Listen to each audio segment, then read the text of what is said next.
Muy buenas tardes. La Honorable Cámara de Diputados de la Nación, presidida por el doctor Emilio Monzó, junto a la diputada nacional Ana Luz Carol, les dan la bienvenida al acto de reconocimiento de las tareas realizadas por los pilotos de la Aeroposta Ronald Scott y Carlos Bilbao. Estos aviadores sentaron las bases de una estirpe de profesionales formados en estas tierras. Nos acompañan en este acto la senadora nacional Magdalena Odarda, la señora Luisa Quiroga, aviadora civil, militar y de Gendarmería Nacional, una de las pioneras de la aeronáutica argentina, la señora María Rolandelli, miembro del Aeroclub Argentino, el señor Hugo Castro, representante de la Asociación Clase Pasiva de Pilotos Líneas Aéreas, familiares, amigos, señoras y señores. A todos, muchas gracias por acompañarnos.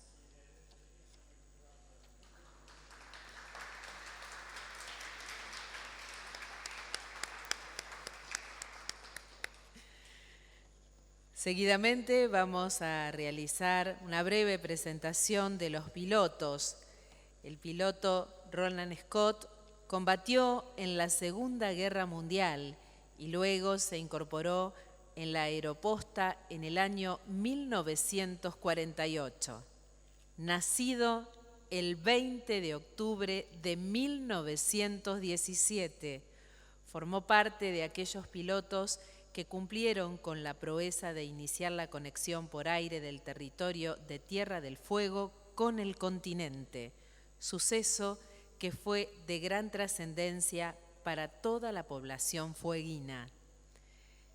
Y el piloto Carlos Bilbao trabajó en diferentes aeroclubes del país hasta que en el año 1948 se incorporó a la Aeroposta. Nacido el 29 de octubre de 1917, desarrolló tareas en ese nuevo proyecto aeronáutico como piloto y en 1950 se incorporó a la flota de Aerolíneas Argentinas, ya que la empresa aérea de bandera incorporó en su estructura a la Aeroposta Argentina.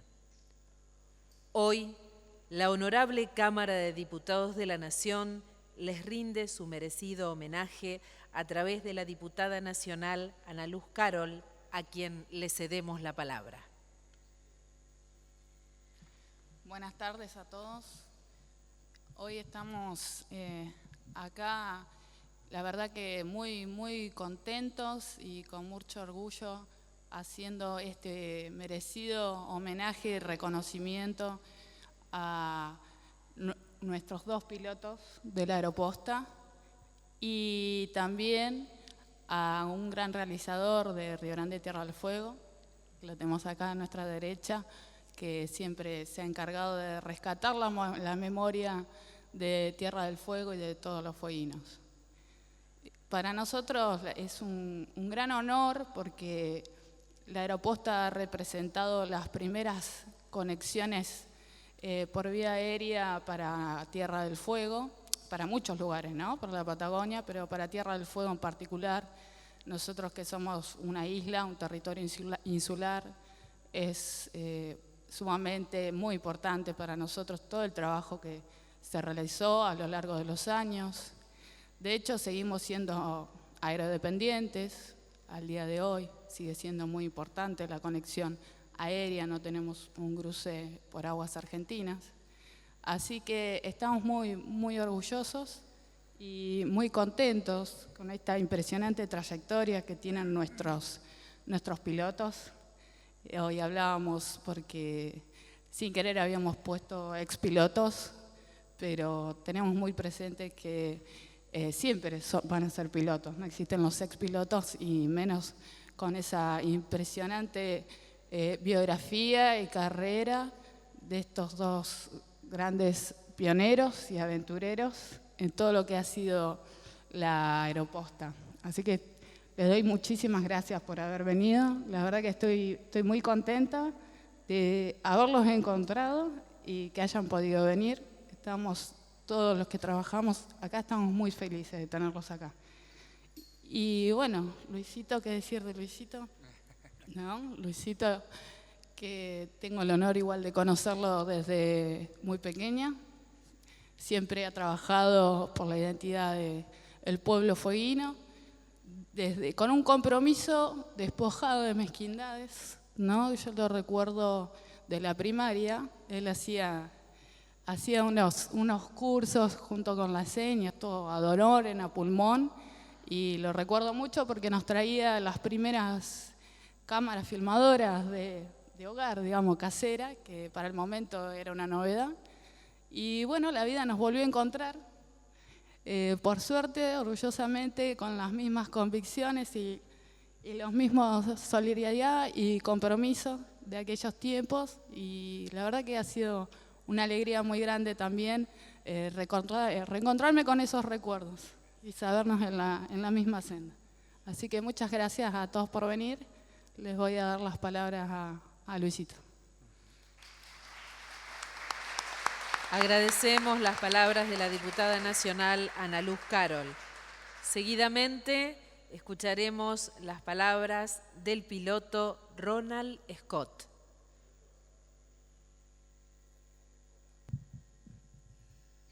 ¿Me escuchan? Bueno, ¿por qué Aeroposta? Resulta que tenía un tocayo que quiso ser el primero a llegar al Polo Sur. Era un capitán de marina y no llegó primero porque llegó un experto con perros de experiencia del Ártico Norte, y él le dieron la marina unos caballitos que resultó que a la vuelta murieron por falta de víveres. Pero el sur, y Aeroposta lo vindicó después, es una tierra que me interesó mucho, me encantó todas las experiencias que tuve. Por ejemplo, llego con un DC-3 cuando la pista de Ushuaia era corta, con pendiente hacia el agua, y cuando llegamos en el sobrevuelo me dicen no puede aterrizar porque la pista está cubierta de hielo. Y pensando que el pasaje había venido desde Buenos Aires, le digo, bueno, con nuestro permiso, nuestra responsabilidad, vamos a tocar. Si el avión empieza a deslizar, es otra cosa, nos vamos. Pero tocamos bien, quedamos ahí y pudimos hacer el cambio que era normal de pasajeros, combustible y llevar los pasajeros nuevos para el... Esa era una experiencia típica de la Patagonia. Ya en otro momento habíamos hablado de que un avión en vuelo, un Junkers, en la precordillera yendo hacia Lago Buenos Aires, los pasajeros sintieron que el avión no estaba volando, que el avión había llegado a velocidad cero, sin ningún golpe, había planchado sobre nieve nueva. Bueno, eso es algo que pasó y que no podía entender un alemán que vino a darnos una charla sobre el Junkers 52. Nunca habían escuchado esa historia. Y así hubo otras en tierra en Río Grande aterrizamos con 120 kilómetros de viento. Bueno, el asunto era que teníamos que cambiar pasajeros, carga y hacer combustible.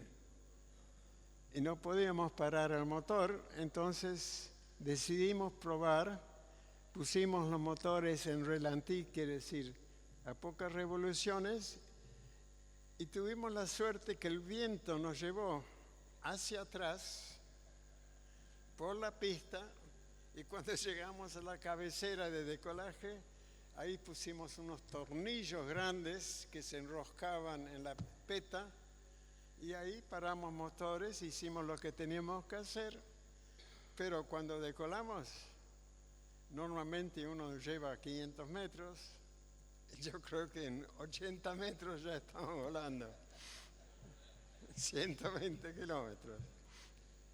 Creo que le conviene pasarle a Ricardo, a Carlito Bilbao. Alfredo. Perdón. No hay nada de lo que dijiste.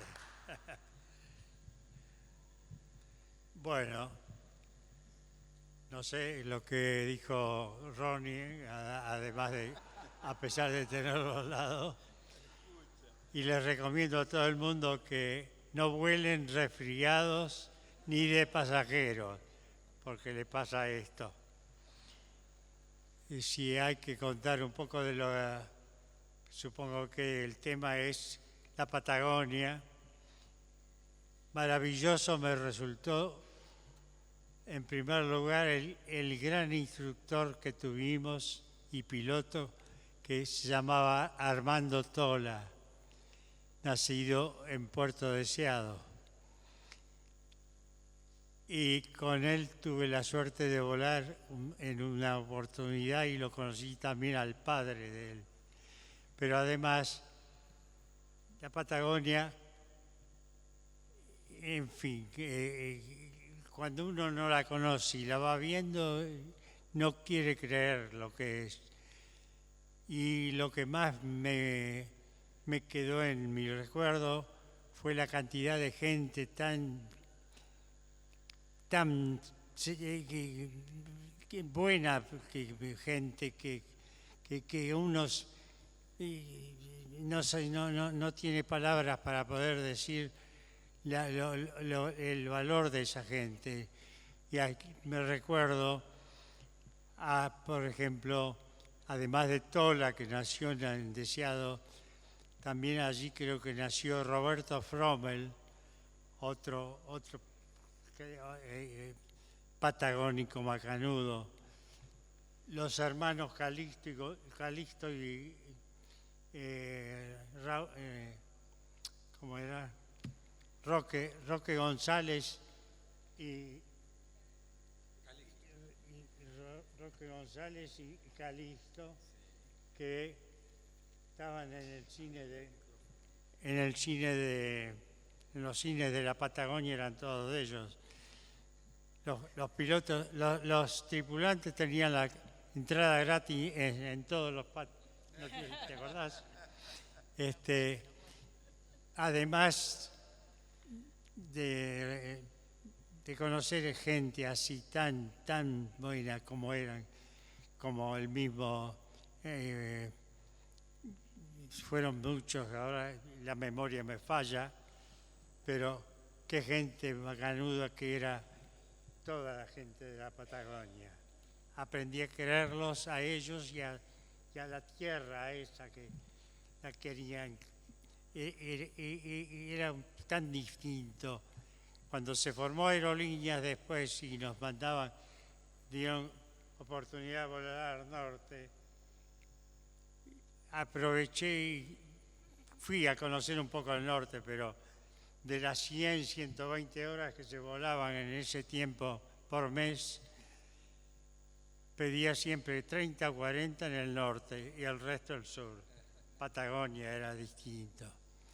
No sé qué más puedo decirles, pero estoy muy contento de haber estado en la Patagonia, de haber conocido esa gente tan macanuda y nunca lo olvidaré. Cuente la anécdota Ah, no sé, nunca supe eso, quién fue.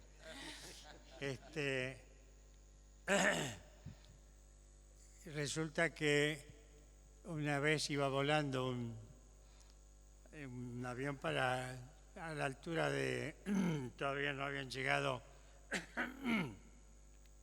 a Trelew, y un pasajero le dice no, gracias, le dice a la azafata auxiliar, le decíamos, entonces sí me gusta más, y que había visto pasar una gallina por ahí. No, está equivocada, señora. Las gallinas no vuelan menos a esta altura, llevarían 900 metros de altura, cuando mucho, y menos a esta altura, ¿no? Y en eso ve que por la ventanilla pasa para adelante la gallina. Entonces salió disparando para la cabina, abre y se lo encuentra al comandante tirando de la soguita que había llevado la gallina, y muerta, así como en aquellos tiempos se vendían, con plumas y todo. Lo recogía para dejarla en la caja que había usado para decir. Así que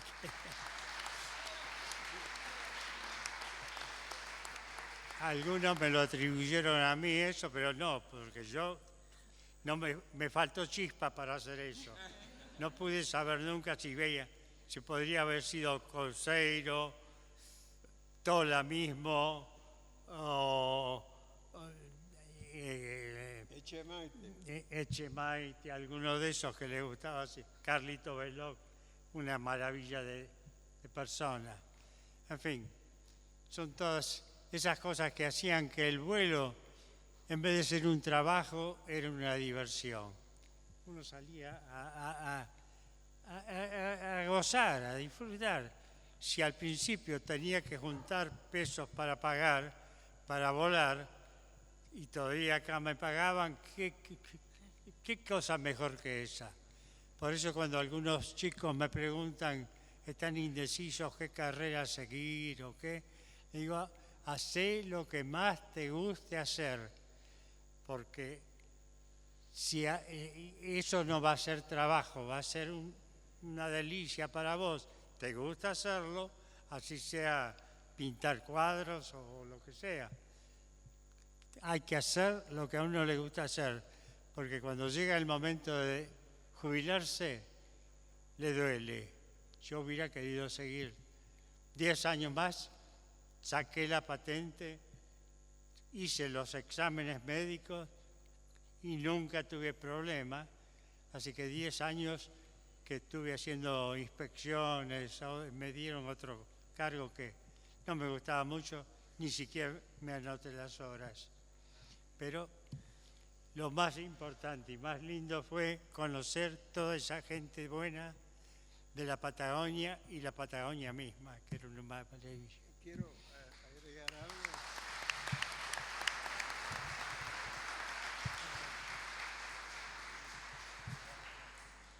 Allá por el año 48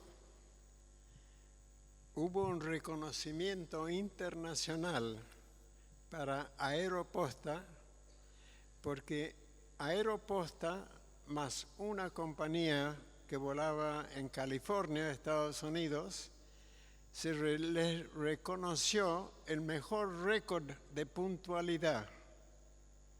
Teníamos un jefe de operaciones, el comandante Van Leden, que después, si quieren, le cuento por qué llegó a ser presidente de Aerolíneas, pero todas las posesiones que se llamaban QTH, cada más o menos media hora, había que avisar al control a dónde estaba el avión, cuando estimaba la próxima posición. Bueno, Aeroposta tuvo el mejor récord internacional de horarios, no tuvo accidentes, Y esto llevó de que eventualmente, cuando el ingeniero Alzogaray le sugiere al presidente Perón de que hay que unir las 4 compañías, 3 de cabotaje, Aeroposta, Sonda, Alfa y la internacional Fama, que le sugiere que Aeroposta, por su mejor trayectoria comercial, entonces el presidente lo llama a Pueyrredón y lo llama a Van Leyden Wessels, que era el comandante y jefe de operaciones de Aeroposta, y de la reunión sale de que el doctor Pueyrredón le pide a Perón de que, por favor, para aceptar ser presidente de la nueva Aerolíneas, que le permita a su mejor amigo Santa Marina volver del exilio en Uruguay. Perón no piensa, dice que no. El doctor Pueyrredón se levanta, mucho gusto, señor, y se va. Entonces Perón lo mira a Van Leyden y dice, bueno, ¿usted acepta ser presidente? Y Van Leyden le dice que sí. Era la mejor opción que pudo tener dentro del país, porque era un comandante que era muy buen profesional y era el eje de esa regularidad, porque él estaba encima de todos los vuelos que hacíamos nosotros, llevaba un control constante. Y el asunto es que Fama, la parte internacional, que los aviones salían, no sabían cuándo iban a volver, en 6 meses se establece una regularidad que era de envidiar por las otras empresas. Eso son cositas que creo que uno debe conocer. Agradecemos las palabras de los pilotos Roland Scott y Carlos Bilbao. A continuación, escucharemos las palabras del realizador del documental, Luis Soler. La formación de aerolíneas, sí, porque yo tuve la suerte de volar de copiloto con todos los tripulantes de los comandantes que tenía la aerolínea en ese momento. Me acuerdo cuando volé con Van Leyden, lo primero que hizo fue, ¿te acuerdas que llevábamos un cuadernito aparte que era de la empresa y había que anotar el nombre de la tripulación? Y Van Leyden me dijo, primero que nada le voy a decir cómo se escribe mi nombre, porque muchos no lo sabían escribir, y cómo se pronuncia. Dirk Wessels Van Leyden. Así se pronuncia el nombre de él. Lo eligieron porque Aeroposta en ese momento era la compañía comparada con Alfa, Sonda y, bueno, Fama era internacional. De todos los que menos habían ido a Alternativa, los que menos habían pernoctado fuera, los vuelos los cumplía más regularmente Aeroposta que las otras 2 empresas. Por eso le dieron la oportunidad a Van Leyden, de ser el presidente de la empresa. Y entre él, Pancho Couseiro, Tola, que estaban en las jefaturas, hicieron una aerolínea que se fue para adelante. Otras cosas, en fin, son muy largas. poder decir. Agradecemos las palabras de los pilotos Roland Scott, Carlos Bilbao, y escuchamos entonces las palabras del realizador Luis Soler. Muchísimas gracias. La verdad que una emoción enorme estar en este marco, en este edificio, en este Salón de los Pasos Perdidos realmente. Un agradecimiento gigante a la diputada ingeniera Ana Luz, que tuvo esta idea de juntarnos aquí, de proyectar aquí, de declarar además, de buscar la declaración de interés nacional de este documental que ustedes están a punto de apreciar. Agradecimiento también a otra gente, a Esteban Martínez, que hoy no nos puede acompañar, está de viaje, fundamentalmente a mi amigo y coequiper Daniel García, que es el director artístico de este documental, y a tanta otra gente que lo hizo posible, a Bedis Quechan, que hoy no está ya entre nosotros, lamentablemente, y por supuesto a estos dos monstruos que me precedieron en la palabra. Realmente un honor haberlos conocido, haberlos registrado y haberlos dejado para la historia. Últimamente está muy de moda decir que los artistas no estamos de acuerdo con la realidad tal cual es y queremos cambiarla, y en este sentido yo adhiero, me parece que es cierto. Mi equipo y yo no concibíamos la realidad sin la aeroposta. Era una historia que estaba muriendo en nuestra comunidad, que es muy dinámica en cuanto a cambio de gente. Las cosas se van diluyendo, las historias se van diluyendo, y nos dimos cuenta que la aeroposta estaba desapareciendo del imaginario colectivo de la gente. Salvo aquellos antiquísimos pobladores, ya nadie se acordaba de esta línea aérea, que fue enorme.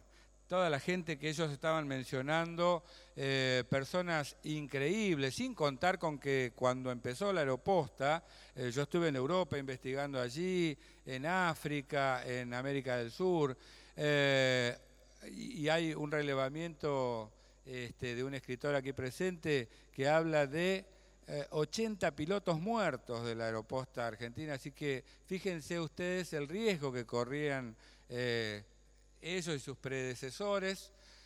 Así que estar aquí realmente increíble. Lo que van a ver tiene que ver en el primer documental, este es el segundo, Una historia de valientes, tiene más que ver con anécdotas y con mostrar ese valor, el valor que tenían estos pilotos para volar en esos aviones que ustedes están viendo allí, de tela y chapa, muy antiguos. Estamos hablando de la década del 20, del 30, por supuesto las posteriores, pero arrancamos allí.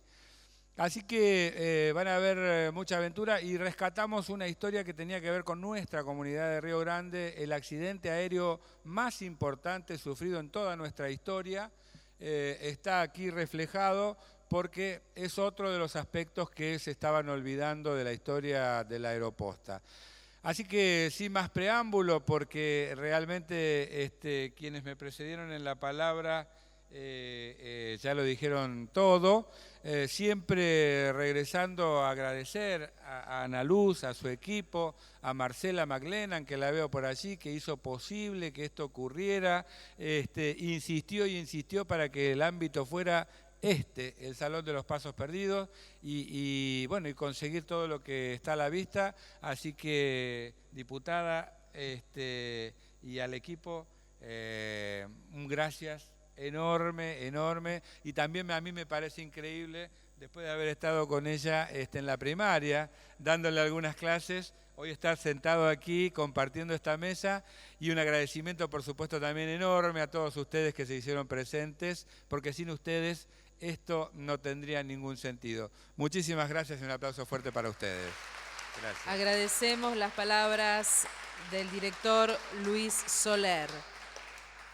Seguidamente se realizará la entrega de medallas a los pilotos de la aeroposta, la primera línea aérea que conectó Europa África y América del Sur.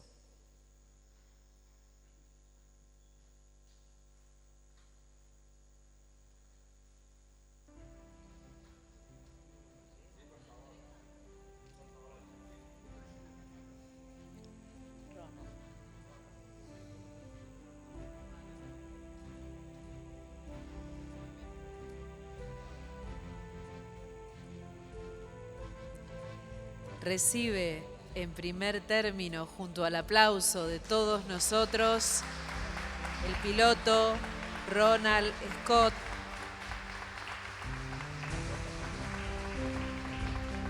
de manos de la diputada nacional Ana Luz Carol.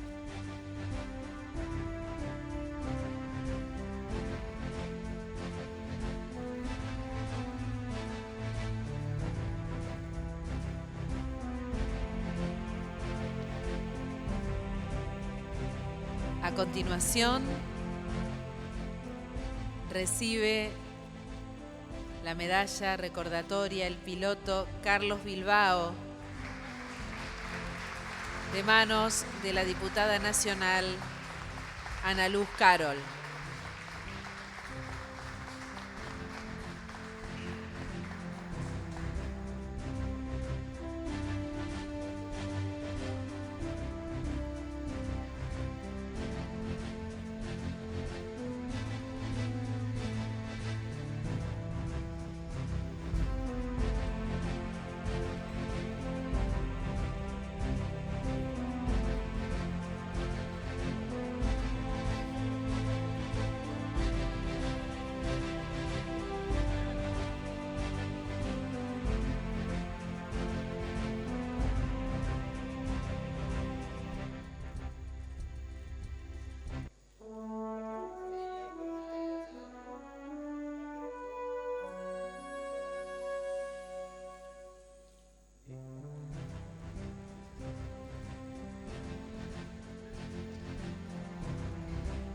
Seguidamente, el director Luis Soler, quien tuvo a su cargo la realización del documental Siguiendo la Ruta de la Aeroposta 2, recibe una distinción de la diputada nacional Ana Luz Carol, otorgada por la Honorable Cámara de Diputados de la Nación.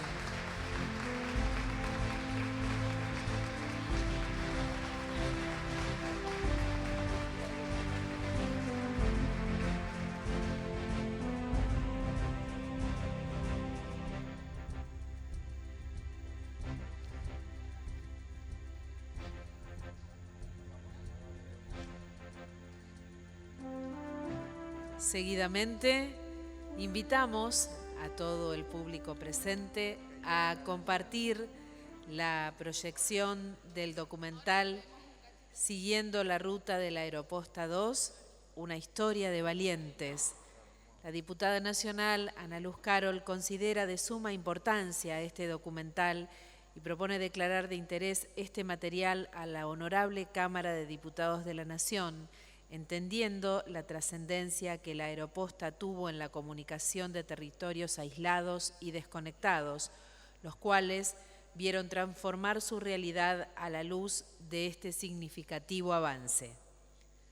Agradecemos a las autoridades que nos han acompañado, a los pilotos, al realizador del documental y, por supuesto, a todos ustedes. Muchas gracias por haberlo hecho posible y los dejamos disfrutando la proyección del documental.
Bienvenidos a una nueva entrega de Siguiendo la Ruta de la Aeroposta.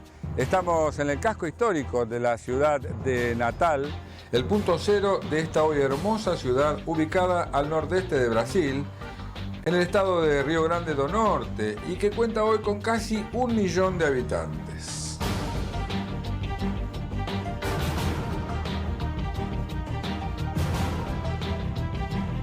Estamos aquí por la gran relevancia del lugar para la historia de la Aeroposta, o la línea, como era llamada por aquellos días de la década de 1920.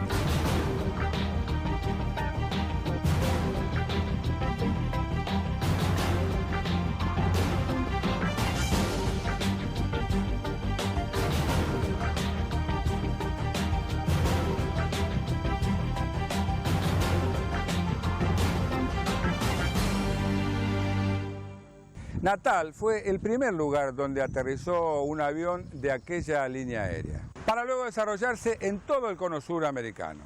Pero antes de continuar relatando esta parte de la historia, un breve resumen de la entrega anterior de Siguiendo la Ruta de la Aeroposta.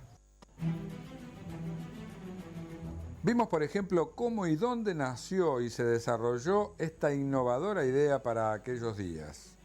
Esto ocurrió en el sur de Francia, en Toulouse, desde donde se lo contamos. Luego nos trasladamos a la hoy hermosa ciudad de Barcelona, en España, siguiendo el derrotero de aquel épico primer vuelo de exploración, realizado por Pierre-Georges Latécoère, padre de esta revolucionaria idea. La idea fue la de crear una línea aérea que uniera Europa, África y América del Sur. Posteriormente nos trasladamos al continente africano, a Marruecos. Estuvimos investigando en Rabat y luego en Casablanca, lugares donde llegó la línea luego de explorar parte del continente europeo. Ya en nuestro país entrevistamos a los 2 últimos pilotos de la Aeroposta Argentina que llegaron hasta nuestros días con casi 100 años en su haber, además de otros tantos eruditos en la materia que nos introdujeron en lo más recóndito de esta historia. Pero como siempre decimos, esta no es solo una historia de aviones o aviadores. Esto es un relato verídico de valentía, tesón y voluntades inquebrantables, donde perder la vida era moneda corriente y la mayor recompensa era la satisfacción del deber cumplido, más la pasión de hacer lo que uno ama. Regresando a este nuevo trabajo que les presentamos hoy, queríamos mostrarles el tipo de playas que preferían aquellos primeros pilotos de la línea para aterrizar sus aviones luego de cruzar el Océano Atlántico desde el continente africano. Pero otro tema es saber por qué fue Natal el punto elegido para aterrizar en Sudamérica. Porque es el lugar más cercano al continente africano. Pero de todos modos la tarea fue durísima y por eso queremos rescatarla. Una cosa interesante es preguntarse cómo hacían para cruzar el Atlántico. Habían colocado en la línea que va entre Dakar, Isla de Sal y Natal una serie de buques, que eran buques cisterna de aprovisionamiento de combustible, lubricantes. Los aviones amerizaban, a través de una pequeña rampa subían con un malacate al buque cisterna, se hacía el cambio de tripulación, se limpiaban las bujías, se cambiaba el aceite, se ponía combustible, se revisaban elementos técnicos, porque el avión después tenía que hacer otro ride entre 400-600 kilómetros más sobre el agua, muchas veces con condiciones meteorológicas no tan conocidas. Comenzaron a hacerlo con navíos muy livianos y de buena velocidad. Y al principio lo hicieron como 2-3 años con eso, hasta que la aviación avanzó, fueron los aviones progresando. Inclusive desde Natal, que era el punto más cercano para cruzar el Atlántico entre la Isla de Sal y Dakar, querían tomar cuáles eran las rutas que se asignaban como pioneros para conquistar lo que era todo el Caribe de las Antillas, que muchas de ellas eran holandesas, francesas, y poder llegar hasta Miami y Barracuda. Y en Estados Unidos también estaba a través de diferentes aeronaves la conquista de esa zona del Caribe para tener la gran cantidad de pasajeros, carga aérea y sobre todo el correo aéreo.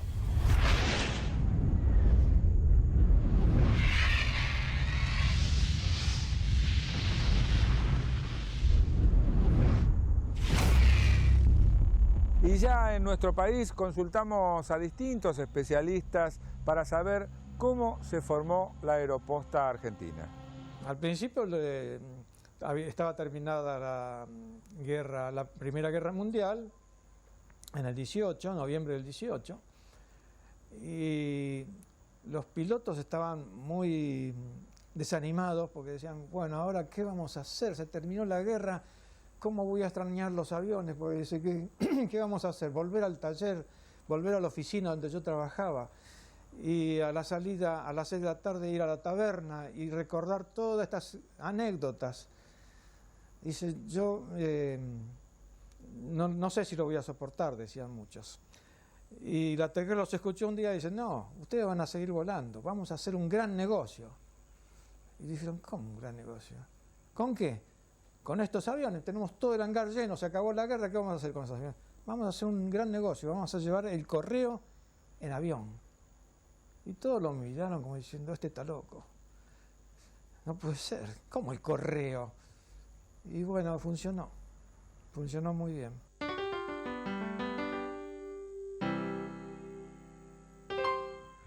Estamos a la vera del río Potiguí o Potiguí en castellano.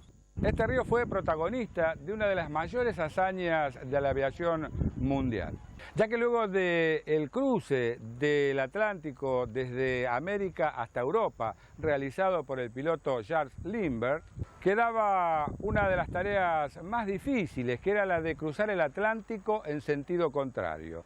Y esto lo logró el gran piloto Jean Mermoz. Y un día Mermoz cruza a través de todo el Atlántico, esos 3.200 kilómetros, con un era hidroavión. El salto sobre el Atlántico era algo inusitado porque nadie lo había hecho. La locura de este hombre, de la TECR, fue la de cruzar ese charco de 3.200 kilómetros, ¿no? 3.200 kilómetros sobre agua. Con esos aviones era un poco difícil. No nos olvidemos que la averiguación en profundidad de la situación propia de la atmósfera comienza cuando se empiezan a instalar los primeros satélites. Y ahí tenemos qué pasa con los sistemas de alta presión, baja presión. Y en el cruce del Atlántico justo coincide que se juntan los dos corrientes de aire, el hemisferio sur y el hemisferio norte, porque estamos muy cercanos al Ecuador. Y bueno, el cruce, por supuesto el piloto iba adelante recibiendo todo el viento, ahí no había aire acondicionado ni nada, no había tampoco ir al toilet, tampoco, así que pobre tipo estuvo ahí todas esas horas sin moverse, solamente que detrás de la butaca de él había una abertura por la cual el radio le pasaba los partes meteorológicos y también algún sándwich de vez en cuando. Y bueno, y él se iba orientando con eso.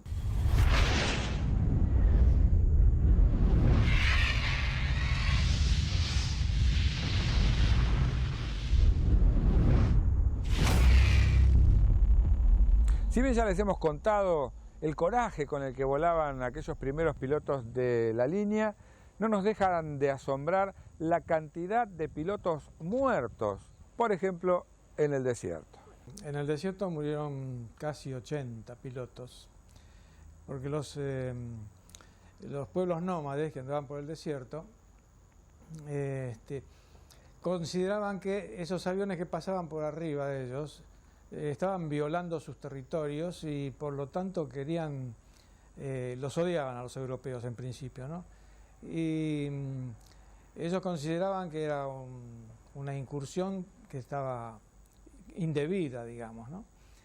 Y cuando los motores, como no resistían tanto, más de 2 horas no resistían esos motores, ¿no? Y a veces tenían fallas intermedias. Bueno, ¿De qué aviones estamos hablando? Del Breguet 14.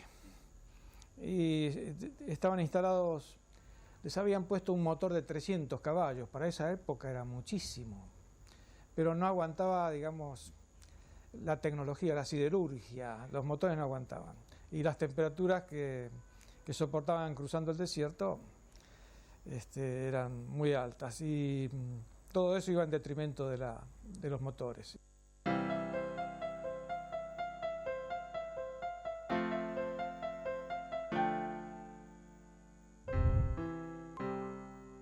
Alicante fue otra importante escala para la aeroposta o la línea, como era llamada aquí en Europa. Alicante está justo en la esquina donde la costa española dobla hacia el oeste, ¿no? Y bueno, ellas iban posando en todas las ciudades importantes y tirando el correo y recibiendo el otro correo. A veces el correo era para la vuelta y a veces era para Sudamérica. Era una idea, para esa época era una idea muy rara y no sé, estaba fuera de todo programa eso.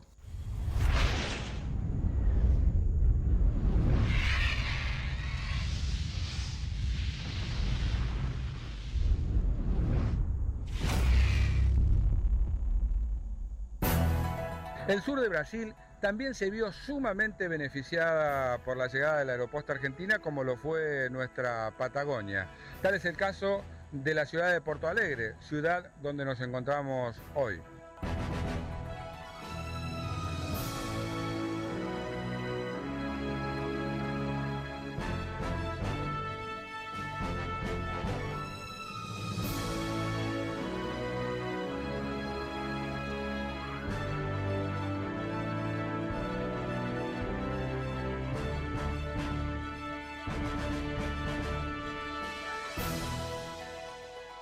Una de las anécdotas más curiosas ocurridas entre Natal y esta ciudad de Porto Alegre es el aterrizaje forzoso realizado por Jean Mermoz en un leprosario. Y ellos tuvieron una falla con el mecánico y se pusieron a trabajar, pero estaban tan concentrados que no vieron que de pronto estaba lleno de leprosos alrededor, pero que no molestaban, los miraban. Y la leyenda decía que si un leproso se roza con alguien sano, se sana. Entonces estaban ansiosos por tocarlos a ellos. Y bueno, hubo un primer momento de tensión y luego intentaron echarlos, no los ahuyentaron nada, al contrario. Y entonces sacó un arma y disparó 2 veces y se asustaron y se alejaron. Entonces ahí nomás pusieron en marcha, aunque no estaba bien todavía el motor del todo, despegaron y se fueron como 15, 20 kilómetros más y vieron otra playa y se posaron ahí y ahí terminaron de arreglarlo. Muchos me preguntan cómo puede ser que esos pilotos pioneros volaban estos pedazos de lata con motor. Yo les digo que estos aviones en ese momento era tecnología de punta. Era lo máximo desde el punto de vista tecnológico que había desarrollado el hombre para poder volar y alcanzar un punto de la Tierra a otro punto de la Tierra en una distancia determinada de acuerdo a la autonomía que tenía cada aeronave.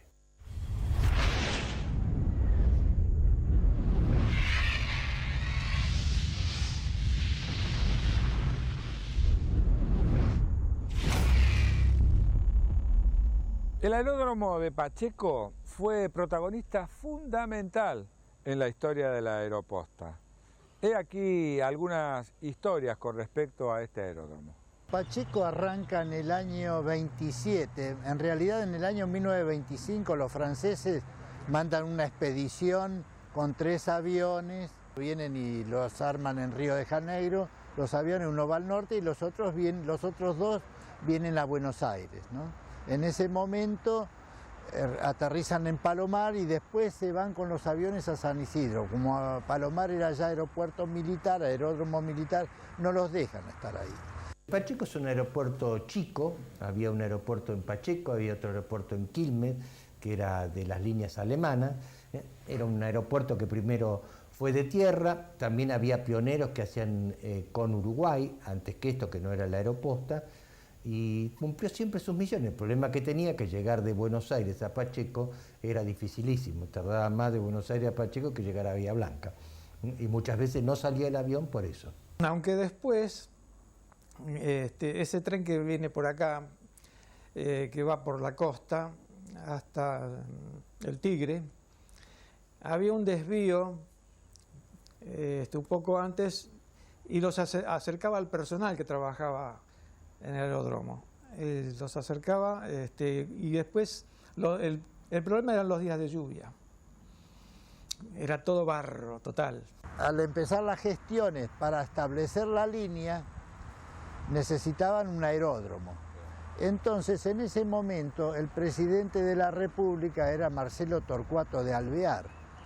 Marcelo Torcuato era descendiente del general Pacheco, que era el dueño de todas estas tierras. La familia que hereda, la parte de los Pacheco que heredan esta parte de tierra, que era el casco de la estancia del general Pacheco, eran primos de Marcelo Torcuato de Alvear.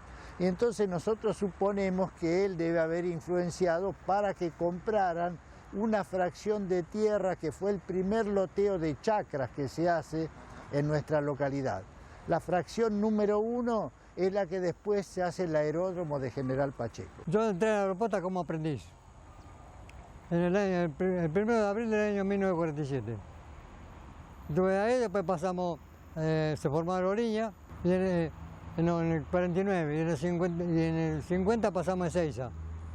Fue la primera empresa que pasó a Ezeiza, Aeroposta, después lo acompañó Sonda, luego vino Fama, y la última fue Alfa, que estaba en el aeropuerto. Fueron las 4 empresas que se... Y yo estaba, primero estaba en estructura, después me pasé a recorrida mayor. Pero y otra cosa importante que resultó todo un avance para nosotros en el país es que los gobernantes de ese momento, que Alvear, hace un contrato con los franceses, por lo cual les obliga a hacer una línea interna para la distribución del correo. Y esa línea interna tenía que tener el 70% del personal autóctono, con lo cual ahí se originaron nuestros futuros profesionales en cuanto a línea aérea, tanto mecánicos, gerentes, oficinistas y demás, pilotos y demás, ¿no es cierto?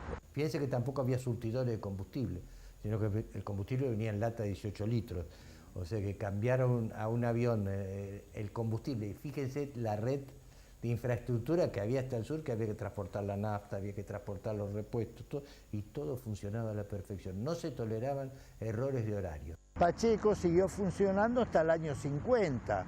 Se hablaba de que la intención en la década del 40 era de que se agrandara Pacheco, pero ya se había loteado muchas superficies de tierras, y entonces ya había muchas viviendas y no se podía expandir más. Entonces, con buen criterio se empieza a ver un campo mucho mayor y de ahí se compra Ezeiza, la zona de Ezeiza, y se hace el aeropuerto ahí, ¿no es cierto? Fíjese que le estamos hablando del año 50 inaugurando, y estamos hablando del 2015, son 65 años y que todavía está en vigencia y tiene todavía amplitud para expandirse. La visión de la gente de aquellos momentos, ¿no es cierto? Ezeiza, tal cual.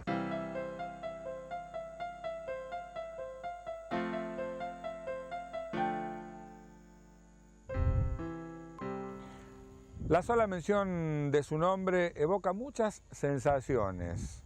Antoine de Saint-Exupéry, conde, escritor y aviador. Saint-Exupéry pasa a ser, después de Bayet, el jefe de la línea y piloto principal, y bueno, después es conocido por sus tareas de escritor, de piloto, y después Mermoz, que había inaugurado acá todo, pasa a ser el cruce del Atlántico su principal preocupación.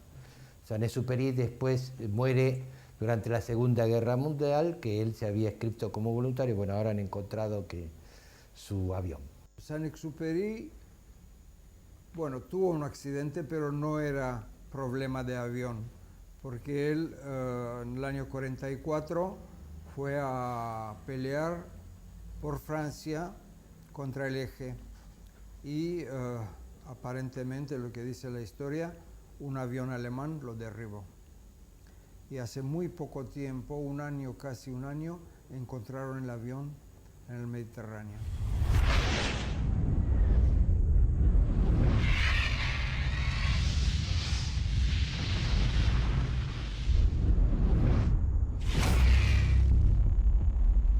Las funciones de la aeroposta argentina no tenían límite.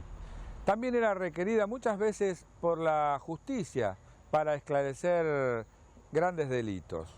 En este caso, el testimonio de Ricardo Gross, hijo de la leyenda del aire que lleva el mismo nombre.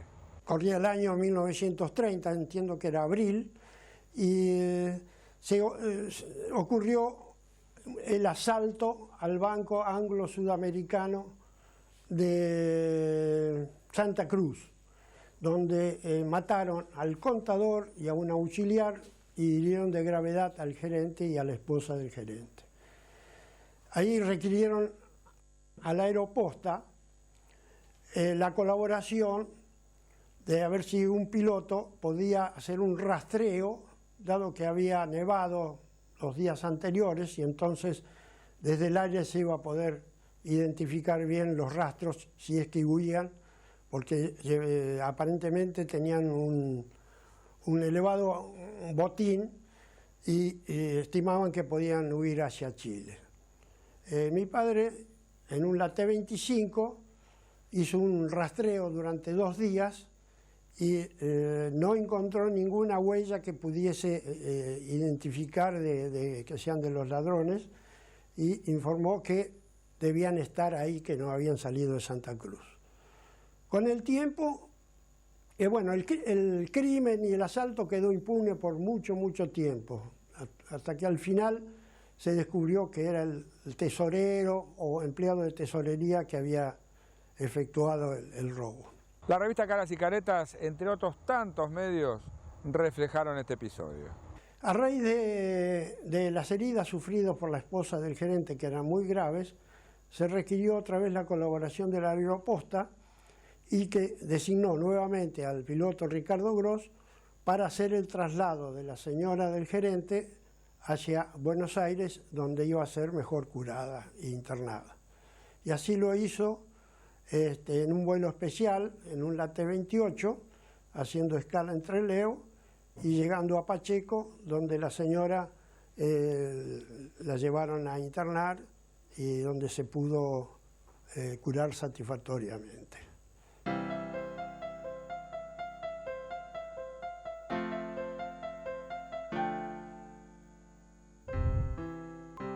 Los convenios con otras compañías eran fundamentales para poder hacer llegar la correspondencia a todos los rincones del mundo. Siempre hubo convenios de Aeroposta con Compañía General Aeropostal, con l'Air France, también con la Pan América y también con el Sindicato Cóndor. O sea que todo el sur empieza a unirse, porque hasta ese momento, imagínense ustedes que alguien tuviera que escribir algo a un pariente de los radicados en todo este lugar. Y ahí viene el aspecto económico y social.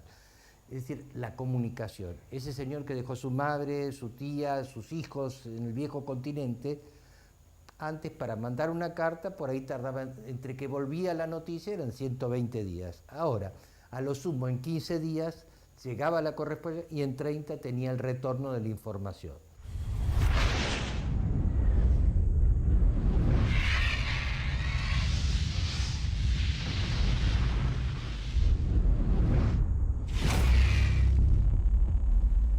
El 26 de marzo de 1951 amaneció con sol, como hoy, en Río Grande.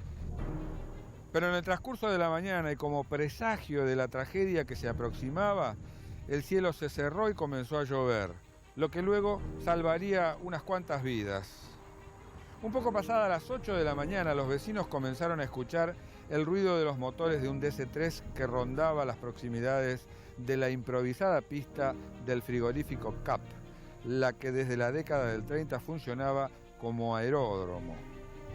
Luego, a las 8:30 aproximadamente, la población se alarmó por el ruido estruendoso de un Douglas DC-3 que se precipitaba a tierra, en este mismo lugar, frente a lo que hoy es TV Fuego.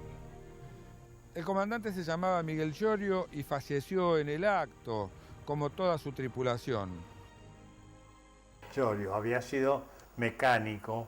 En ese tiempo salieron 2 o 3 que habían sido mecánicos, de Itaco también, salieron de comandante. Y salió Llorio también de comandante, pero parece que no tenía mucha mucha habilidad todavía, pocas horas, y parece que en un giro que tenían que hacer, porque aterrizábamos del otro lado del río, era cuestión de pasar el alambrado casi tocándolo con las ruedas y aterrizar, porque el largo total serían 600, 700 metros nada más, aterrizar y frenar. En nuestra investigación surgieron dos hipótesis: error humano y desperfectos mecánicos. Ya te digo, yo a los pocos días iba de copiloto de Conceiro y me comentó, pues José, mirá, Giorgio se ve que había volado con él antes de salir de comandante, cuando era copiloto. Le faltaba un poco para estar de comandante. Y en un giro que quiso hacer, entró en pérdida, el giro para hacer contacto, venía medio ahí entre que sí y que no, y en el giro parece que se entró en pérdida y se cayó así. El comandante del DC-3 era Giorgio, a vela de copiloto estaba el radio y el comisario de a bordo. Y entrando a Río Grande, el avión, con las dificultades esas de una gran neblina que había,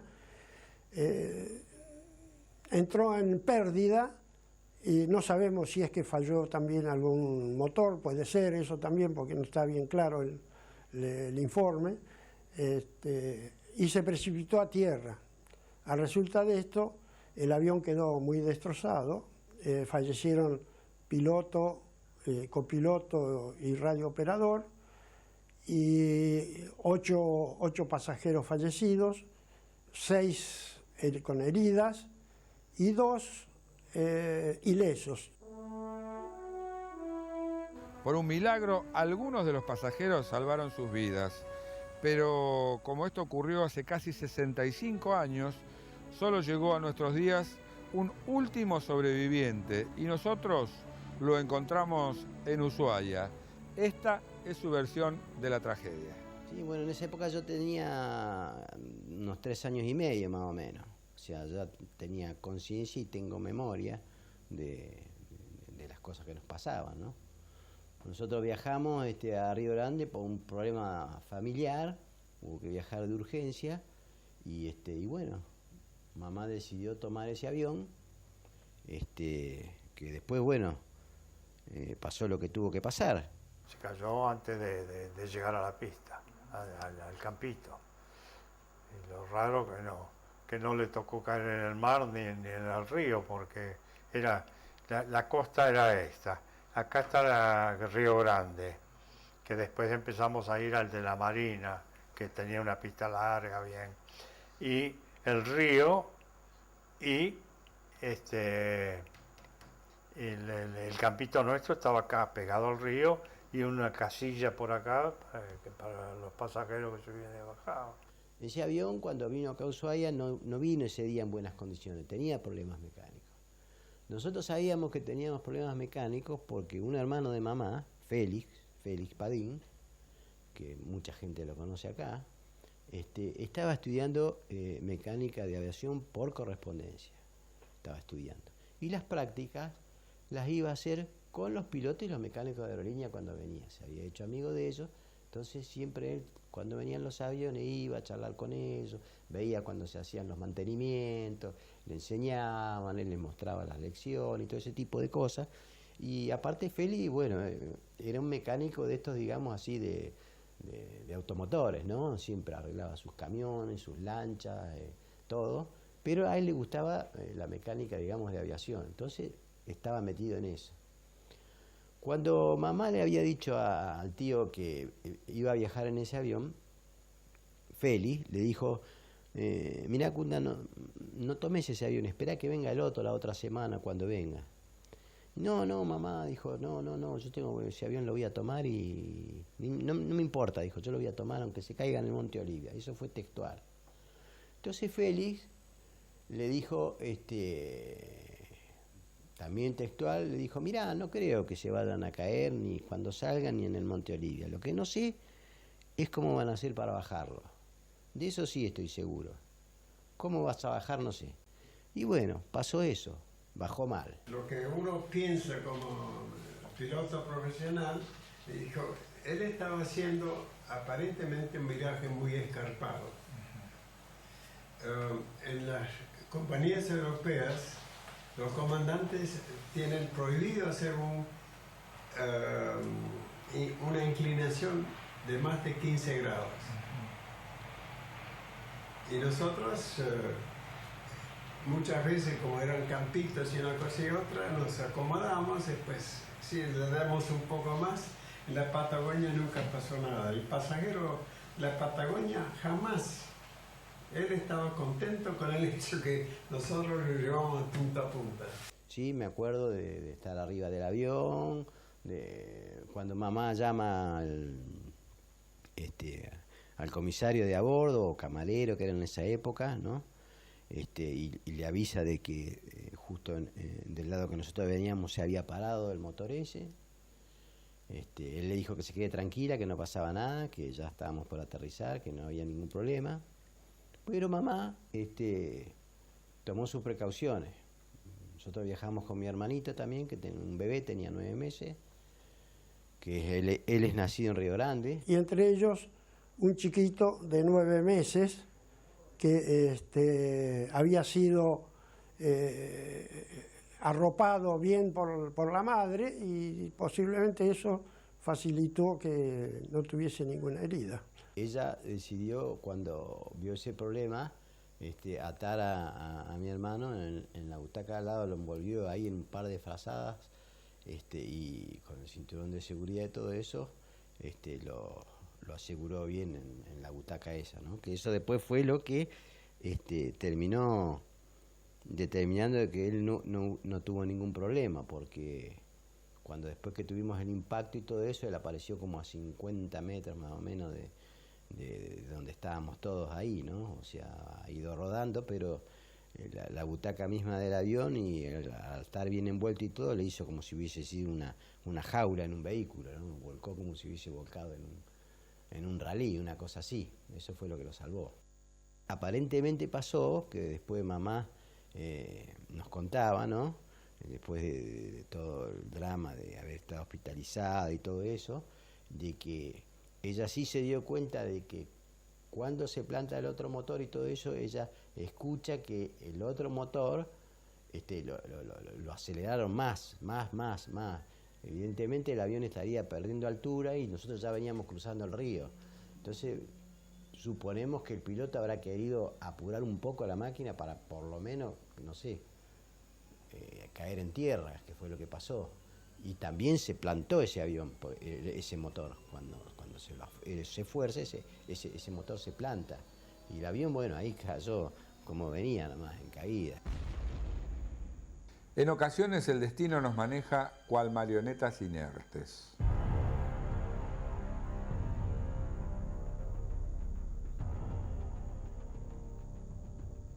De lo que también me acuerdo es que mamá comentaba, porque cuando subimos al avión, todo el mundo estaba sentado en la parte de la cola y adelante no quería ir nadie. Entonces, ¿qué pasa?, dijo el camarero, que tienen miedo de ir adelante si no va a pasar nada. Y bueno, mamá fue de una de las primeras que fuimos adelante, casi adelante del ala estábamos nosotros casi ahí, que por eso a lo mejor zafamos, porque la mayoría de la gente que estaba sentada del fuselaje para el lado de atrás de la cola, que es donde aparentemente el avión ha impactado primero, y fue la que perdió la vida en el acto ahí, que fue donde aparentemente el avión ha caído así, ¿no? El sonido y las imágenes de las tragedias se asemejan brindándonos un audiovisual de terror.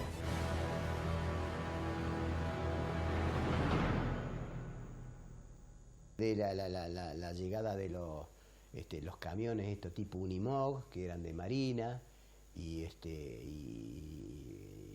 subían a la gente así como podían, las agarraban así nomás. Papá siempre contaba que a mi mamá no la podía encontrar, y por ahí ve pasar un camión, esos Unimog, que no tenían las cajas en los costados, eran así playos, y alcanzó a reconocer por un tapado amarillo que tenía mi mamá. Así que fue ahí, se sacó el piloto que tenía él y hizo parar el camión y la tapó un poco para que no se moje más. Bueno, estaba toda prácticamente destrozada, ¿no? Inconsciente, casi irreconocible. Cuando uno conoce muy bien a alguien que fallece, el dolor se agiganta. Sabía de que en ese avión había bajado la Jessie, no me acuerdo del apellido, que era novia de un que después fue compañero mío de trabajo en Telefónica, que era compañero de papá también, el Dodi Martínez, que era la novia de él, que esa sí falleció, esa chica falleció en el acto ahí en el avión. Yo la versión que tengo bien, que es de mamá, y si queda algún sobreviviente y se acuerda, se tiene que acordar que un motor se plantó, se paró, literalmente se paró, y cuando aceleró el otro, se paró el otro también, y ahí nos venimos abajo. Después las demás conclusiones yo no las voy a discutir, porque no soy un experto en aeronáutica ni un perito en eso, pero muchas veces también las compañías, para evitar después juicios o lavar responsabilidades, también se le echa la culpa a los pilotos. Yo no creo que en esa época venían pilotos sin experiencias acá. No lo creo. Eso fue cosa de la fatalidad. Si yo te estoy diciendo que antes de que subamos al avión, un tío mío que tenía relación con los mecánicos y con cosas, estaba con ellos y le dijo, mira, ese avión tiene problemas mecánicos. Salir va a salir. ¿Cómo va a bajar? No sé. Después me contás. Y pasó. Entonces tenía problemas. No era problema de los pilotos. Creo yo. No soy materia, digamos, idónea para refutar eso, ni creo que esto tampoco crea una polémica. Yo cuento lo que pasó, lo que me acuerdo así, dentro de todo lo que uno se puede acordar con la edad que tenía, y de las cosas que contaba mamá. Mamá ya había tenido esa conversación con una persona que estaba relacionada con la mecánica, si bien no era de la empresa, pero tenía relaciones con ellos, sabía que la máquina tenía problemas y pasó lo que tuvo que pasar. Lamentablemente, este espantoso accidente no tuvo demasiadas consecuencias benéficas para las víctimas, ya que no hubo indemnizaciones u otras compensaciones. La única consecuencia fue que parece que a raíz de eso arreglaron con la Marina para que dejara aterrizar los aviones de Aeroposta en la Marina. En lo que hoy es el aeropuerto de Río Grande. Claro, creo que le asfaltaron la pista también. Era canto rodado. Lamentablemente por aquellos años no existían los organismos de control que tenemos hoy en día en materia de accidentología aérea. Sí, se inició un expediente en la justicia ushuaiense donde se pidieron croquis y otras medidas investigativas, pero con resultados no muy esclarecedores, inclinándose hacia la hipótesis del error humano. Cuentan los antiguos pobladores que los restos de la máquina siniestrada permanecieron por muchos años en el predio. Esta es otra de esas historias que quisimos rescatar antes de que el olvido nos la borre de la memoria.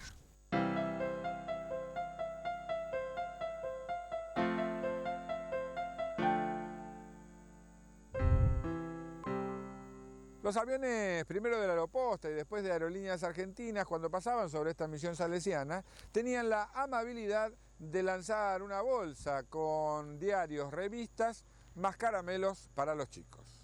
Y un día el padre Muñoz me quiso conocer porque cuando llegó, yo había ido a Ushuaia, cuando vuelvo me lo encuentro que estaba ahí. Esos son curas. Me acuerdo que tenía parchado el parche acá en los codos, Piero estaba ahí sacrificándose por... No era de los que... no era de la realeza católica. Pero como pasaban demasiado rasantes, el padre Aurelio Muñoz estaba preocupado por este campanario. La cuestión es que dice, quería conocerle porque cada vez que pasa usted timblo porque me va a voltear el campanario, dice. Yo le pasaba bien cerquita y tiraba el diario, pero dice, siempre lo encuentro en el patio. El patio, bueno, era un cacho de patio grande que había y encontraban enseguida el diario. Otros por ahí lo tiraban y se tenían que ir a buscarlo. Y él estaba preocupado por el campanario porque tenía miedo que se lo volteara un día. Era un tipo macanudo.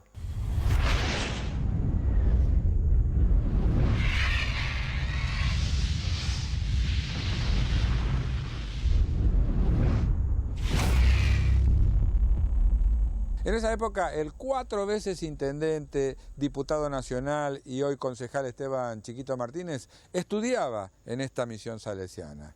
Y de su relato se desprende la importancia que daban los alumnos a esa bolsa que caía del cielo. Cada vuelo de primero fue Aeroposta y después Aerolíneas. Y había una costumbre de los pilotos que pasaban en un vuelo medio rasante y tiraban una bolsita con los diarios y algunos caramelos de los que repartían en el avión. Así que los chicos salíamos corriendo a buscar el diario y agarrar los caramelos que se caían, se rompía el paquete. Así que estaríamos siempre atentos a cuando venía el avión. Así que, y a veces nos agarraba en horarios de clase. Nosotros teníamos el aula nuestro en la parte de arriba, pero con vista a lo que es donde está la capilla y todas las canchas, que era por donde pasaba el avión siempre. Así que estamos en clase, el padre Muñoz, Aurelio Muñoz, era el maestro nuestro de primaria, de secundaria. Y sentimos el ruido del avión y yo me puse a mirar así por la ventana por dónde venía el avión, porque dije, a ver, dónde tira el diario y para verlo, localizarlo. Y el cura se dio cuenta que yo estaba mirando el avión y él estaba desarrollando un teorema de matemática en el pizarrón. Y entonces me pregunta con picardía, dice, Martínez, ¿por dónde va? Por allá, padre, yo señalo por el avión y él me estaba preguntando del teorema, así que me cargó toda la vida hasta que se fue de acá, cada vez que nos encontrábamos después de haber egresado, me cargaba con esa anécdota porque siempre me decía, Martínez, ¿dónde va?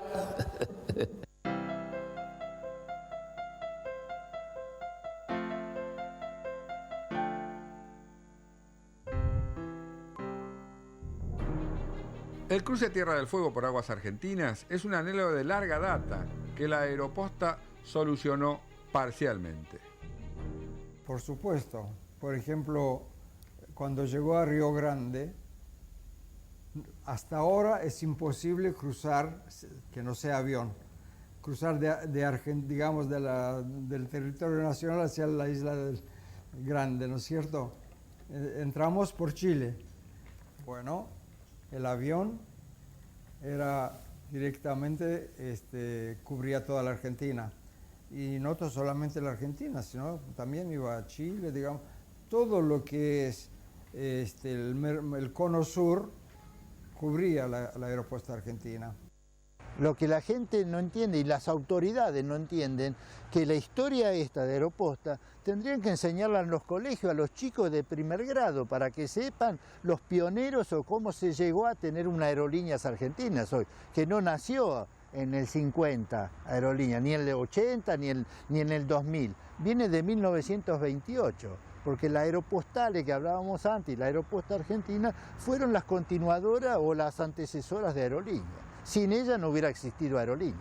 Para mí es anatema estar en un avión decolando en un jumbo, tren arriba, botón, y siguen con el botón hasta la otra punta. Yo no lo concibo, porque mi época de volar era un deporte físico como jugar fútbol. Ese es el concepto que tenemos nosotros. Aquello era la aviación romántica. Eso es lo que yo admiro en ellos. Tenían muy pocos medios, tenían una gran voluntad de hacer las cosas, hacerlas bien, ponían el alma en lo que hacían. Eran grandes por eso. Por eso este trabajo, para que no sigan muriendo las historias de nuestra ciudad, ya que un pueblo sin memoria está condenado al fracaso.